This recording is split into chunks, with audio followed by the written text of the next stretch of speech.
একটা মধ্যবিত্ত ঘরের লোক এসে হট করে যদি একটা টোটো ভাড়াই শোনে 100 টাকা, নাহলে বাড়িতে কিন্তু যাওয়ার পয়সাও থাকবে না। দেখে মনে হয় এটা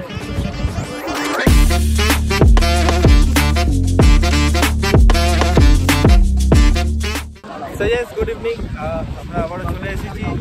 দুপুরবেলা একটু আমরা ব্লগ করতে পারিনি, আমাদের সত্যি ঘুম পেয়ে গেছিলো, তাই বলে আমরা ঘুমিয়ে পড়েছি।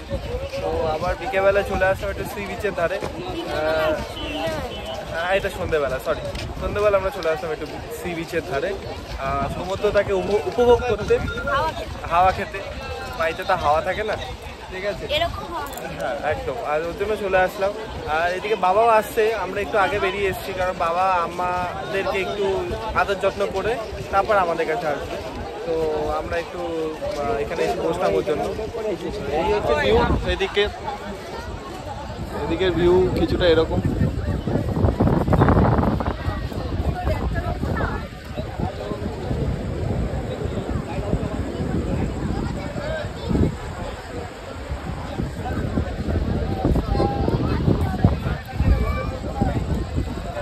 কেমন লাগছে তোমার? ঠান্ডা, ঘাম হচ্ছে না, গরম। একটা জিনিস বলবো, আজকে খুব রাশ আছে, কারণ ঈদের পরে মানে ছুটি পড়েছে সবার, তো তাই বলে এখানে খুব রাশ এখন। তো যেন পুরো মানে যত সব আমাদের ভাইজানরা আছে সবাই চলে এসেছি, ঠিক আছে। আর বাঙালি লোকজনও এসেছে, বাঙালি লোকজনও ছুটি পেয়ে এসে গেছে, তো এটাই। যাই হোক, চলো আমরা কিছুক্ষণ এখানে টাইম স্পেন্ড করি, আর বাবা আসুক, বাবার সাথে দেখা করা হচ্ছে। চলো, এই যে এসে গেছে পাপাজি।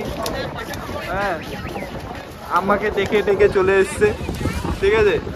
কেমন লাগছে বিচের ধারে এসে? ভালো লাগছে? এই অনেকটাই এনভায়রনমেন্ট চেঞ্জ হয়ে গেছে বলো এখন দীঘা। আমরা যখন আগে আসতাম তখন কেমন ছিল, তাই না? আগের দীঘা কেমন ছিল, আর এখন অনেক চেঞ্জ। হ্যাঁ, বাস ডিপো এখানেও আছে, নিউ দীঘাতেও আছে, ওল্ড দীঘাতেও আছে। তুমি যেখান থেকে মনে হবে ওল্ড দীঘাতে এখন বাস স্ট্যান্ড। হ্যাঁ, এটা একটা ইনফরমেশন তোমাদেরকেও দিয়ে দিই। এখন কিন্তু ওল্ড দীঘাতে পুরোপুরি যত বাস আছে আমাদের, যেটা নৈহাটি থেকে আছে, কল্যাণী থেকে আছে, বা আমাদের যত মানে কি বলে আমাদের প্ল্যানেট থেকে আসে, সে অনেক বাসই এখন ওই বাস স্ট্যান্ডে দাঁড়াচ্ছে, কারণ ওটা এখন বাস ডিপো হয়ে গেছে বলতে গেলে, আর বাস স্ট্যান্ডও। তো আর ওখানে অজস্র express line, Volvo and all, এগুলো অনেক বাস আছে। মানে ওখান থেকে তোমরা বুক করে তোমরা কলকাতাও যেতে পারো, তোমরা কল্যাণীও যেতে পারো, বা বিটি রোডের যেখানে খুশি নামতে পারো। বিটি রোডের ওপর দিয়ে আসে আমাদের ব্যারাকপুর গ্র্যান্ড ট্যাঙ্ক রোড, তো ওখানে যেখানে খুশি নামতে পারো। সবই অল স্টপেজ আছে এখন, অনেক জায়গা থেকে বাস আসছে। দীঘার বাস তো প্রচুর, চারিদিক থেকে দীঘার বাস আছে, এটাই। তো চলো আমরা একটু এখানে বসে আড্ডা মারি, রাইট? আমরা একটু আড্ডা মারি, আর তারপর আমরা দেখি কী করা যায়, কী খাই না খাই সবই দেখাবো, তাই তো? হ্যাঁ, চলো।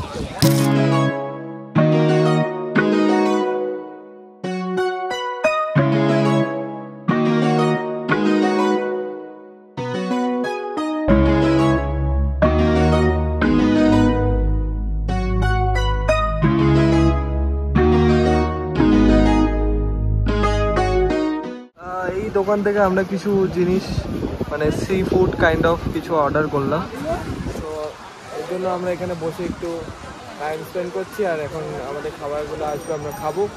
আর দেখি কেমন বানাচ্ছে, নতুন নাকি ওপেন হয়েছে দোকানটা, তো দেখে যাক কেমন রান্না বান্না, ঠিক আছে? দেখা যাক কেমন রান্না বান্না হয়, ঠিক আছে। আর প্রচুর দাম, দীঘা কস্টলি হয়ে যাচ্ছে, আর সেই গরিবের গোয়া নেই, তাই না? কি বলো? গোয়া বললে ভুল হবে, গরিবের প্রশ্ন না, প্রশ্নটা হচ্ছে মানে এত বেশি পরিমাণে রেটটাকে বাড়িয়ে রেখেছে, এই কন্ডিশন বাড়িয়ে রেখেছে। অটো বল, টোটো বল, গাড়ি বল, ওরা যেটা রেটটা বলছে সেটাতেই যেতে হবে, তাহলে যেতে হবে। সাধারণ পাবলিকের পক্ষে এটা একটা বিশাল চাপ। হ্যাঁ, এটা একদম। যারা মানে একটা মধ্যবিত্ত ঘরের লোক এসে হট করে যদি একটা টোটো ভাড়াই শোনে 100 টাকা, তাদের মাথায় বাজ পড়বে। তাও মাত্র মানে নিউ দীঘা থেকে ওল্ড দীঘা যেতে, আবার ওল্ড দীঘা থেকে নিউ দীঘা আসতে নাকি 100 টাকা। আর এই যে আমাদের পমপ্লেট ফ্রাই এসে গেছে, দেখি কেমন খেতে। আরও চিকেন কিছু অর্ডার দিয়েছি। আর আমরা এই পমপ্লেট মাছটাই খাচ্ছি, খুব কস্টলি, মানে গায়ে লাগছে, আমরা এত দাম দিয়ে আগে কখনো খাইনি। তো মানে যেই বাজেট নিয়ে একটা মানুষ আসে সেই বাজেট পার হয়ে যাচ্ছে। তো শুধু মনে হচ্ছে না যেন হ্যাঁ রাইট পয়সা খাচ্ছি, তো এটা খুব পয়সা, হ্যাঁ টাকা খাচ্ছি রাইট।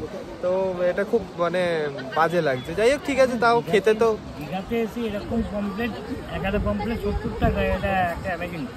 দেখে মনে হয় এটা 70 টাকার মাছ। সেটাই, ওটাই। এর থেকে বড় মনে হয় বাড়িতে মনে হয় পমপ্লেট মাছ খেলে মনে হয় এটা বেটার হতো।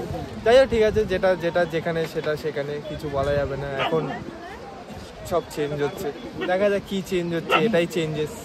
খাওয়া যাক, খেয়ে জানাচ্ছি তোমাদেরকে কেমন।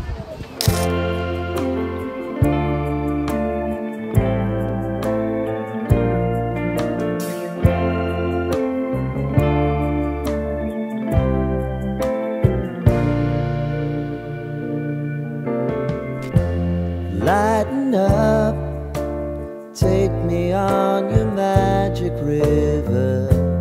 Tell me all your dreams align. Sign me up and tell me about the people that you know who are trying to feel alive.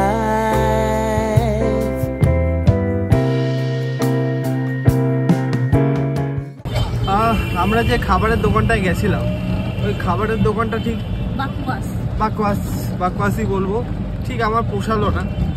যাই হোক, কারোর খাবারের দোকান নিয়ে এটা বলা উচিত না, সেও ব্যবসা করছে, যাই হোক। কিন্তু আমার একদম পছন্দ হয়নি, মানে আমাদের একদম পছন্দ হয়নি, বেকার লাগলো। তো আমরা এখন যাচ্ছি ওল্ড দীঘার দিকে বাসের টিকিট বুক করতে। আমরা কালকেই রিটার্ন ব্যাক করবো এখান থেকে, তো ওই জন্য আমরা বাসের টিকিট কাটতে যাচ্ছি এখন। আর যাই হোক, ওটা একটা ওয়ার্স্ট এক্সপিরিয়েন্স ছিল। তার পাশে আবার একটা দোকান ছিল, সেখানে অনেক কমে ভালো খাবার পাওয়া যাচ্ছিলো। একটু যাচাই করে তোমরা খেও তোমরা যখন আসবে, এটা আমার তরফ থেকে সাজেশন। আর একটু পকেটটা গরম করে এসো যারা আসবে না কেন, নাহলে বাড়িতে কিন্তু যাওয়ার পয়সাও থাকবে না। এখন অর্পিতা একটা সুন্দর মিষ্টি টুপি কিনেছে, ঠিক আছে, এটা ও সব জায়গায় পরবে বলে। হ্যাঁ, ওর এখন ভালো লেগেছে, একটা টুপি কিনেছে। হ্যাঁ, আর পাপা তো গোয়া বালি বিচ পে হয়ে আছে, ঠিক আছে। আর আমি তো অলওয়েজ বস সালমান কা ফ্যান, ঠিক আছে। যাই হোক, চলো আমরা এখন আস্তে আস্তে হোটেলের দিকে যাচ্ছি। অনেকক্ষণই সময় কাটালাম ওল্ড দীঘাতে, এটা আইসক্রিম ফাইসক্রিম খেলাম, কিন্তু সেটা আর দেখালাম না আইসক্রিম খাওয়াটা। এখন যাচ্ছি আমরা বাড়ির দিকে, আস্তে আস্তে বাড়ির দিকে মানে হোটেলের দিকে, চলো। আর এরকমই কিছু স্মৃতি বানিয়ে আমরা যেতে থাকলাম আমাদের হোটেলের দিকে। আর কি, তাহলে এখানেই শেষ করা যাক ব্লগটা। যদি ভালো লেগে থাকে তাহলে লাইকটা করে দিয়ে যেও, শেয়ারটা করো আর সাবস্ক্রাইবটা করো, আর নিজের ফ্যামিলির সবার সাথে এই ব্লগটা যেন শেয়ার করো। দেখা হচ্ছে তাহলে নতুন কোনো একটা ব্লগ নিয়ে তোমাদের সাথে।